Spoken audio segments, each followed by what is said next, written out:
Hi, everyone. Welcome to today's episode. I have a few quick announcements before we get started. I'm running another webinar this month, Reconnect to Your Body Through Dance and Movement. So if you missed last month's webinar, you can join this time. If you came to last month's webinar, come again because you'll probably learn something new about yourself and gain new insight. So this webinar is great for you if you feel like your body's letting you down or you want to dance and move more, but you're having a really hard time getting started. There's some obstacles in the way.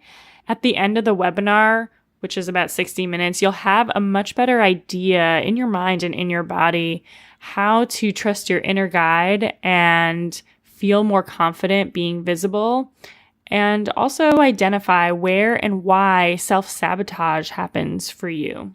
I will be there live to guide you through the movement explorations that we're doing, and I'll help you answer questions that you might have at the end. And I always have a special offer as well. So come join if you sign up. I'm going to be sending a share challenge as it gets closer to the webinar, and you can have a chance to win a free session with me. So I will paste that link in the top of the episode notes so that you can easily find it and sign up. Even if you can't make it live on July 24th, if you sign up, you'll get the recording and you'll also get access to the special offer. So either way, if you're interested, click on the link and sign up. And it's almost our 50th episode anniversary. Not sure if you noticed, but this is episode 48, and I'm so excited that we're coming up on 50 that I'm going to be doing a really special offer that's available for only 50 hours. So this will be posted on my Facebook page. It'll be posted on the website on mindyourbodydmt.com. And I'll also offer it here on the podcast. So when you see the 50th episode come out, make sure that you listen to at least the beginning if you want to have a chance to get in on the offer. Okay, so today on the podcast, we have Ilene Serlin, who is a dance movement therapist, and she will be talking about her work in several different countries where she focuses on doing dance movement therapy with people who are struggling with intergenerational trauma. There's so much great information about how dance is this one common thread that no matter where Ilene has traveled to, she has seen it really help people express themselves and have this freedom to talk about things that are so not in their culture or they're so not accustomed to. So we're going to hear from Ilene and her work in Israel, Jordan, China, and Turkey. Here we go. This is Mind Your Body, a dance movement therapy perspective on the integration of our emotional, cognitive, physical, and spiritual aspects of our being into one more aware and whole existence. Hi, my name is Ilene Serlin. I am a dance therapist and I'm a psychologist. As part of being a dance therapist, I was in the first class at Hunter College in 1971. Before that, I was actually at NYU in 1971. They were just starting a dance therapy program. Then Hunter got started, and some of us went over and did Hunter's program then. So it's been a long time. Graduated in 73. I did my internship at Bronx State Hospital. All very valuable experiences. I worked at Queens Children's Hospital with children, then at South Beach Psychiatric Center. So my background, like most of us in those days, was in psychiatric hospitals. Then I went for training at the Gestalt Institute in New York. My teacher, my mentor, my friend was Laura Perls, Fritz Perls' wife. So I would say I have from a long time, a kind of an existential, humanistic Gestalt background. I did go for my PhD in psychology in 1978. To the University of Dallas, where it was phenomenological, so philosophical psychology. James Hillman had just arrived from Zurich, so we got a big dose of Jungian analysis, and then I was in Jungian analysis myself for 15 years or so, starting then. I did my pre-doc internship at the Jung Institute in Los Angeles. So my background has been kind of a mix of combining existential, humanistic, Gestalt approaches, what I consider more here and now embodied approaches of psychology, with the symbolism, the depth, the cultural relevance of, and the spirituality of Jung, bringing in the dance therapy. So it's really been an integration ever since then. And I feel like I have a foot solidly in both those worlds, at the ADTA and at APA, always trying to bridge the two worlds and the two communities I'm involved in. Mm-hmm. Yeah, that sounds fascinating. And you've been recently doing work with intergenerational trauma around different countries, right? Right. A word to say about that first is my background in dance was really folk dance. So actually I say this, I think maybe you're Israeli, but it started in Israel in 1961 or so. I'm the same age as Israel. So I went and I became a young Zionist. I loved Israel, and Israeli folk dance was a big part of creating a country. I actually, years later, had the experience of talking to some of the ethnographers who were part of the founding of Israel, and they knew that a new country needed to be cohesive. Songs and dances and spirit to really bring up the spirit of, can do and work in the fields. And that, I fell in love with that. So it's all ironic now because I was in Habonim. So we were the builders, and we were going to build a perfect democracy, dancing and singing our way in the fields, to study with Fred Burke at the 92nd Street Y. So he pretty single-handedly brought Israeli folk dance to this country. And so in Habonim, I was the group leader, and we did our little choreographies and folk dance. That, I think, prepared me, because that turned into international folk dance. So I've traveled a lot. I spent the summer working as a dance therapist in Sweden, for example, in 1976, and do the hambo, which is a kind of a couples dance they do at a folk fest up in a barn in the north of Sweden. So as I've traveled around, it just reinforces my clear feeling that dance is a universal language, that we can go into other countries and also show respect by knowing their music and dance, and not trying to bring our vocabulary to them.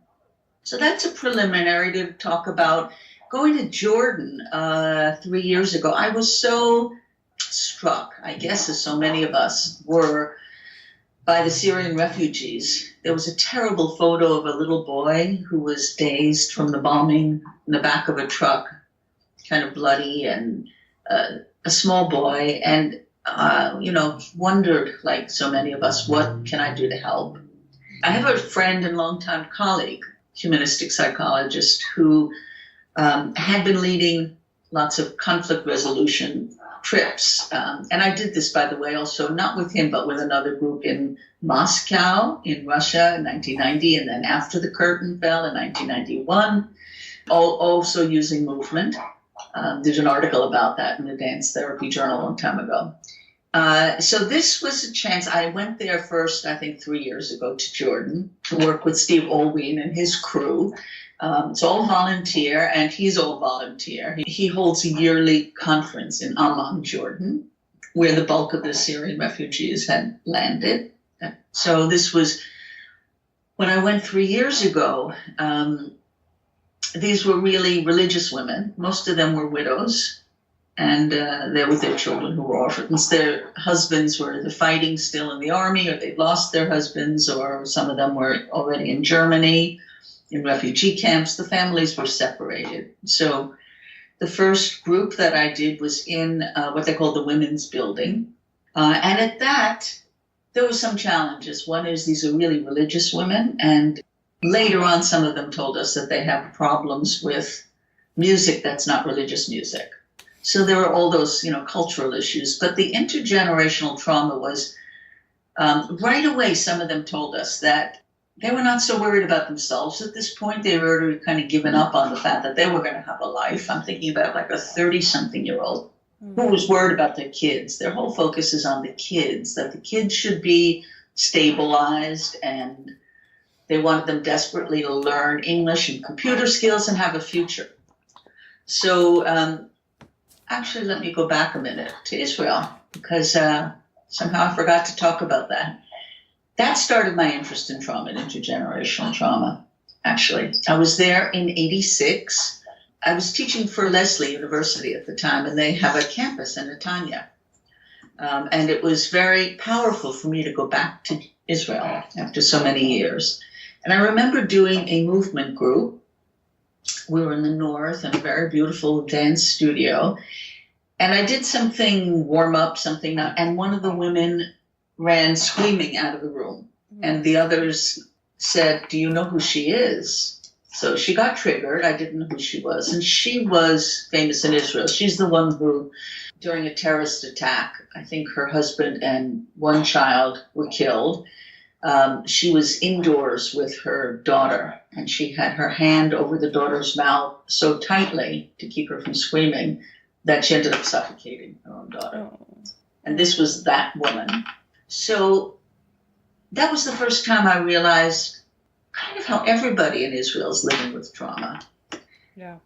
Coming from a family in the States that we were not involved in the military, my father had a deferment from World War II, and where I came from, everybody could go to school, graduate school, or avoid the draft pretty much. I really have been sheltered from military things and thought that trauma work was something only, very few people were involved in, or it had to be in the military. Of course, in Israel, everybody's in the military and everybody's affected. I was there in 2006 during one of the intifadas. We got evicted, the staff from Lesley that summer, but that was the year they released not Shalit, but 2 soldiers.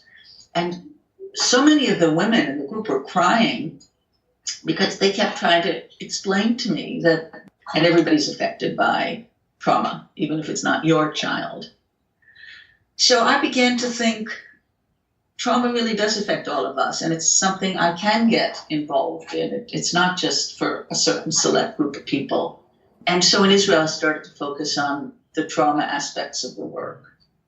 And then I have been dealing with it in many other countries, just seeing how it's very heartbreaking for me now. I mean, it seems like the whole world is at a crisis, and whether it's trauma of wars or trauma of, dislocation, people migrating and homeless and loss of their culture and loss of their faith and loss of struggling with raising children and trying to create a stable culture, family life.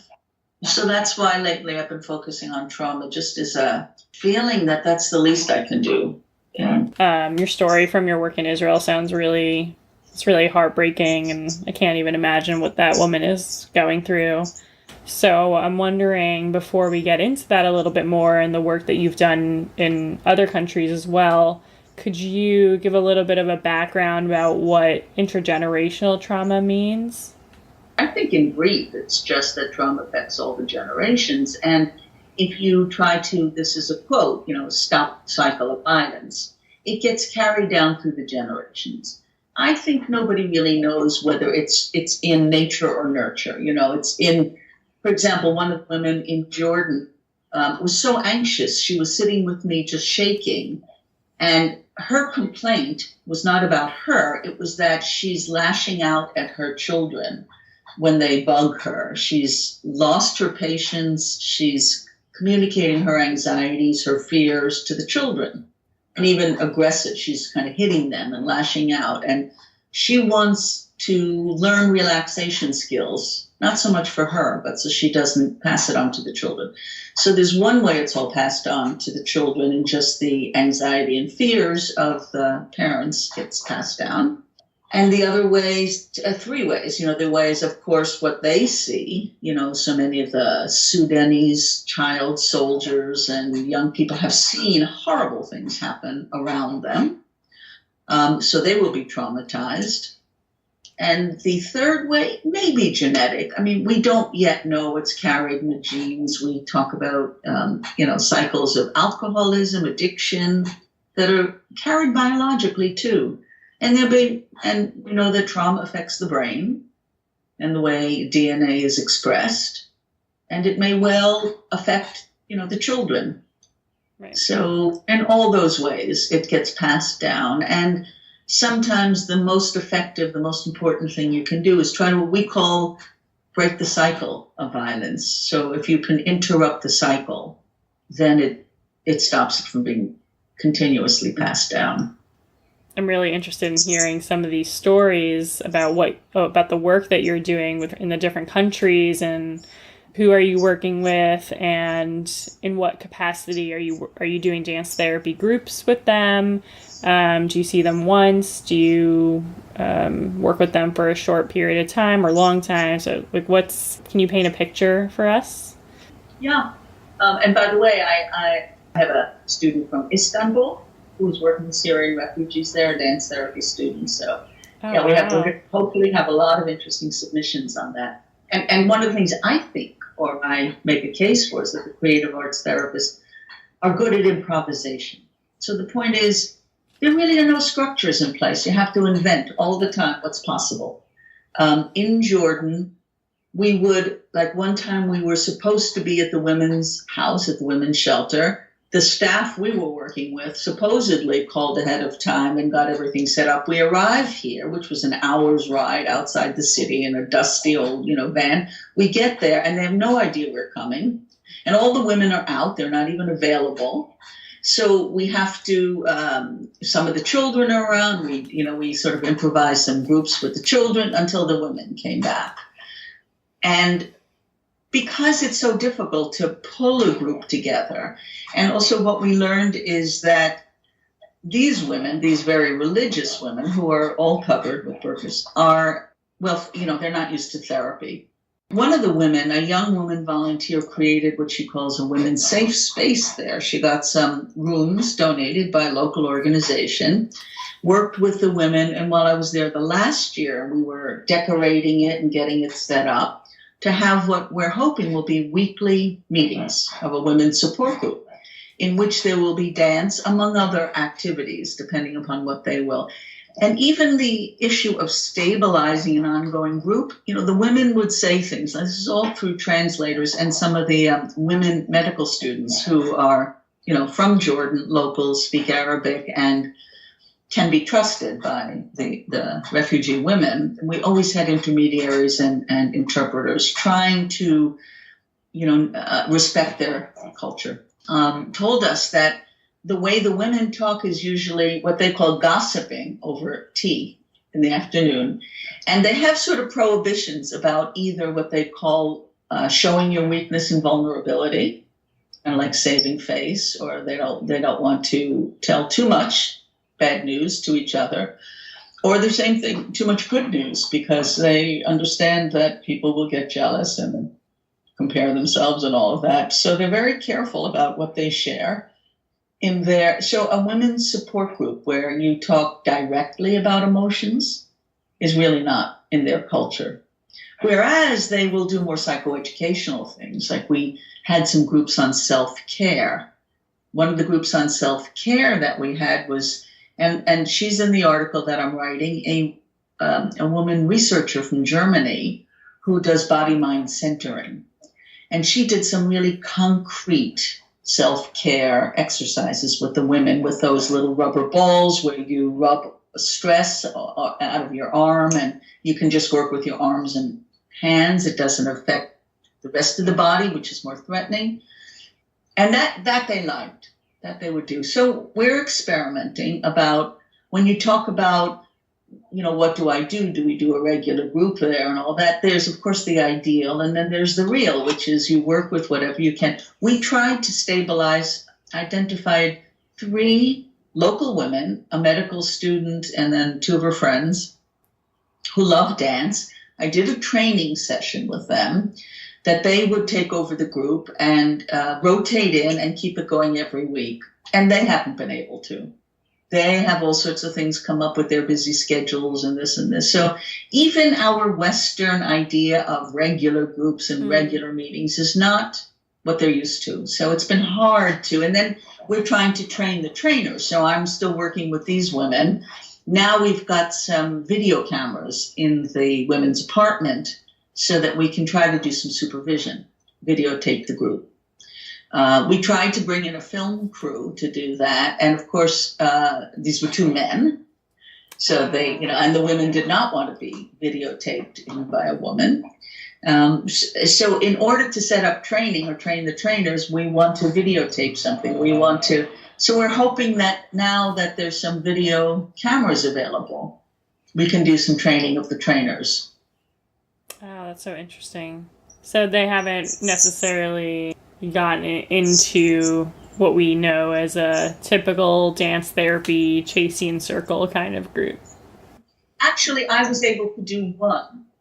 Not last year, the year before. Last year, for some reason, we had mostly older women, and they were sort of worried about moving. Whereas the younger ones, the year before, they took off their burqas and they had cell phones, and they put on belly dance music, and we danced, and it really went on for the whole practically hour.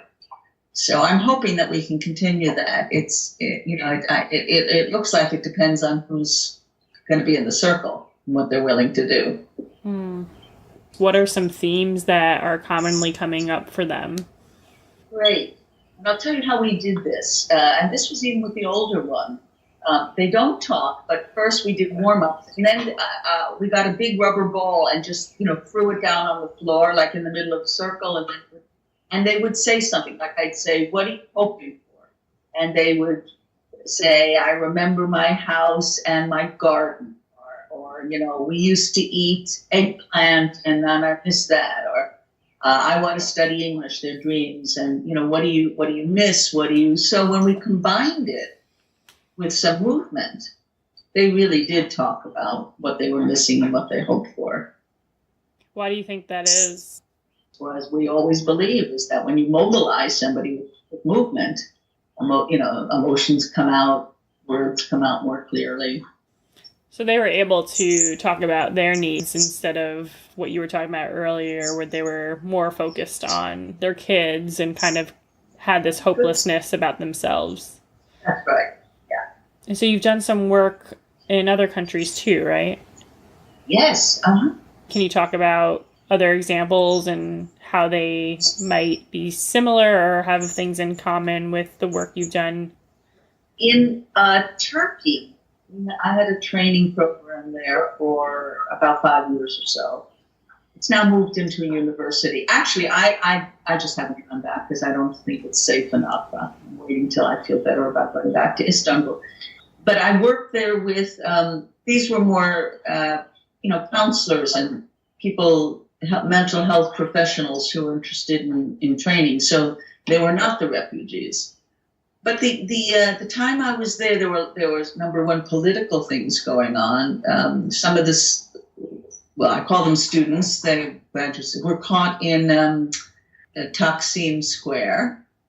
Were caught in the political demonstrations, and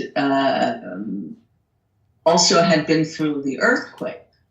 So there was, natural and man-made disasters that we were working with.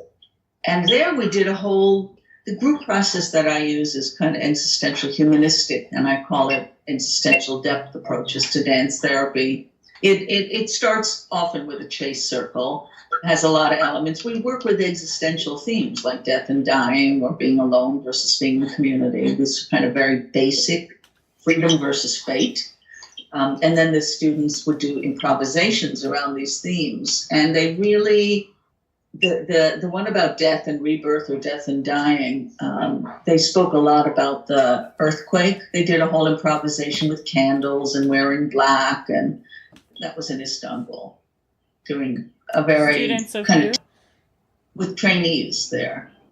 They had just been through trauma, and they were learning how to work with trauma. But they were like the refugees themselves.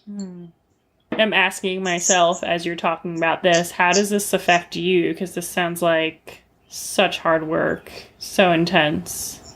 I think I actually thrive on it. Oh, good. It just feels very real at a time like that, and even, or especially, if you're not in a hospital or a clinic setting, you're really in the field where people are experiencing something. It's very immediate, and I find very kind of exciting work. Oh, good. I mean, we need people like you who can tolerate that because, I'm listening to this and it's heartbreaking and it would be a little too much for me, but I'm so glad to hear that you thrive on it.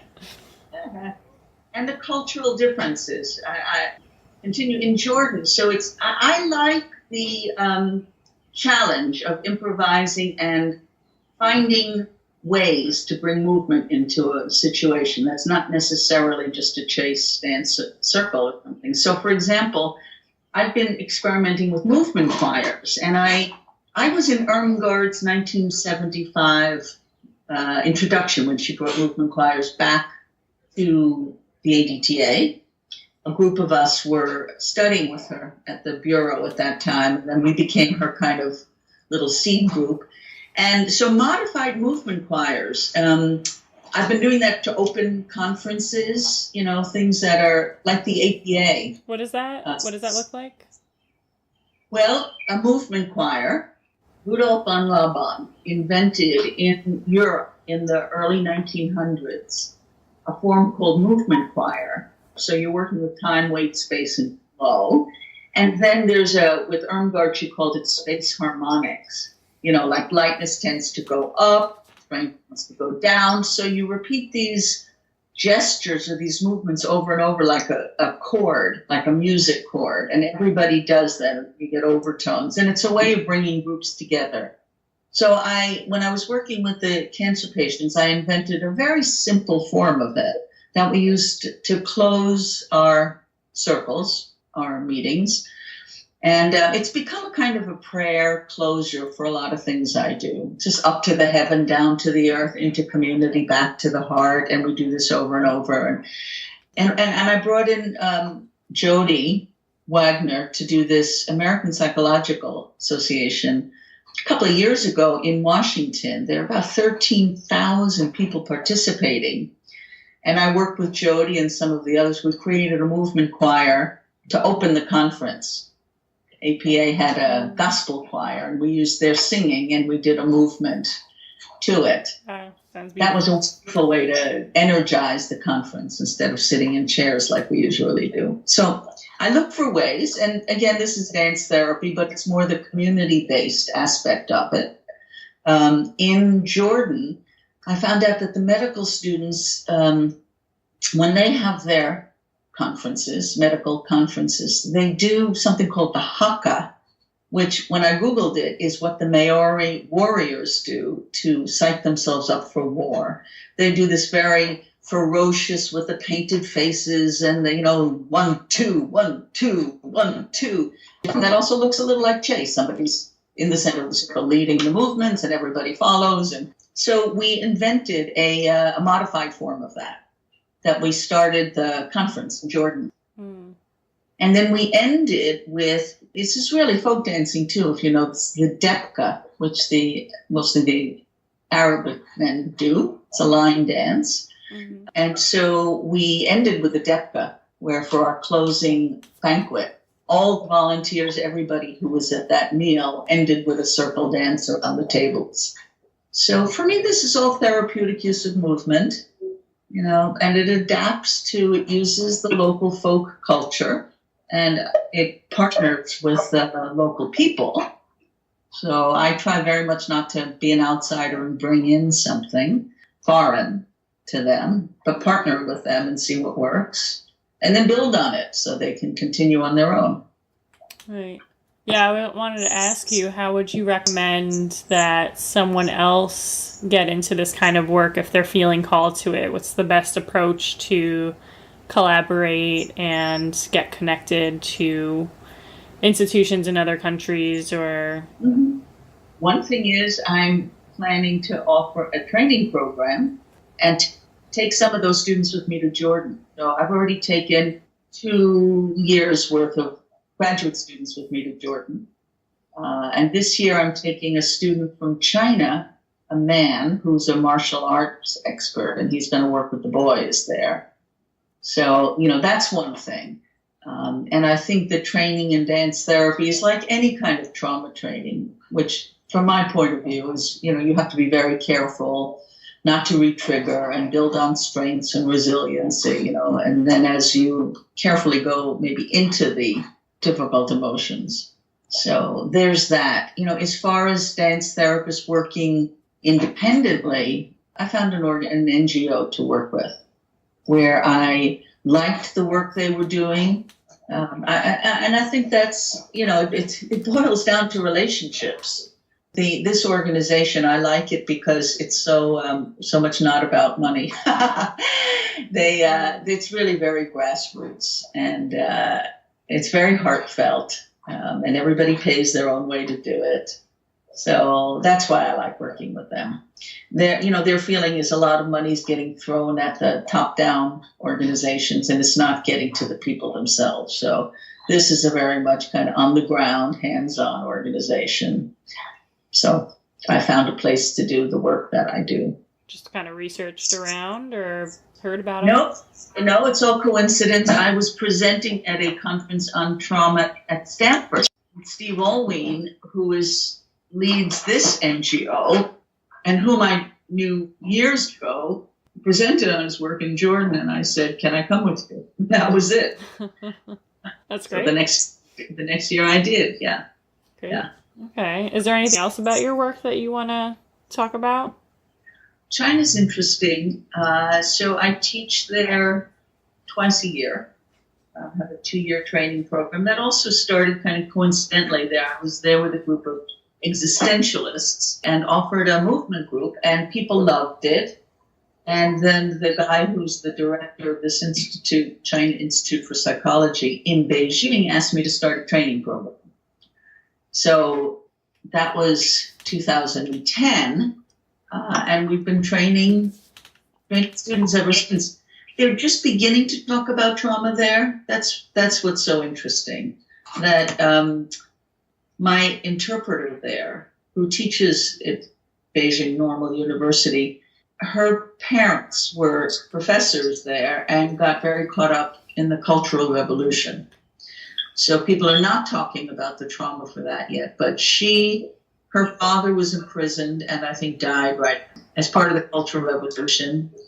She never saw him again. And she's in her early 60s, and she's very kind of embittered by it, but knows that kind of like with the Holocaust, it's usually the next generation that's willing to deal with the trauma. Her parents won't talk about it, or her mother, I guess, wasn't. But she says now her generation wants to look at it. And she also talks about the other traumas they've had, the earthquake and the one-child policy. So she's all about now trying to open up conversations about trauma and she's so happy with the movement work that she's getting herself trained in it too.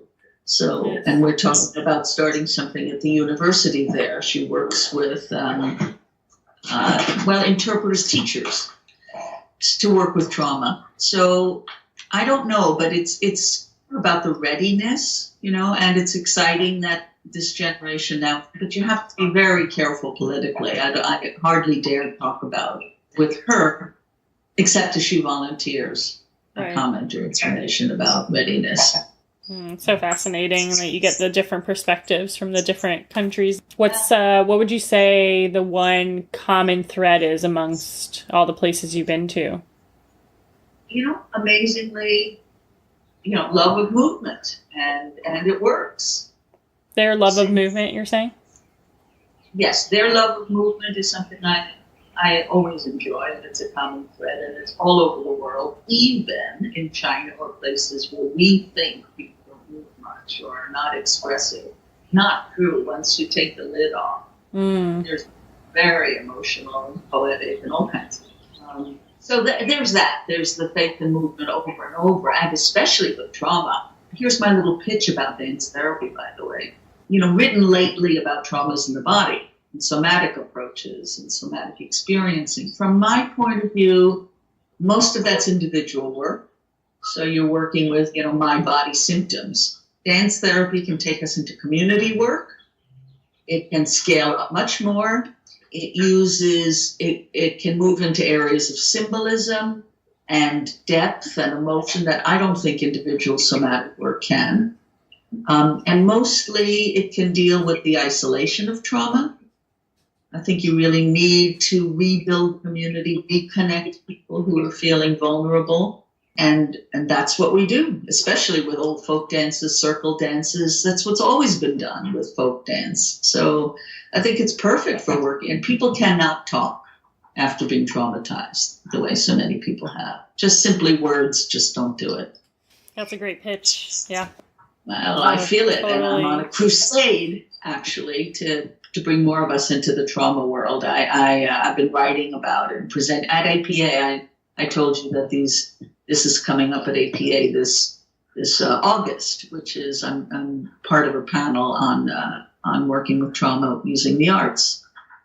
APA is still quite conservative, and these are considered very woo-woo techniques, and they get into all those conversations about where's your evidence and what kind of research did you do and how much of it and what are your numbers.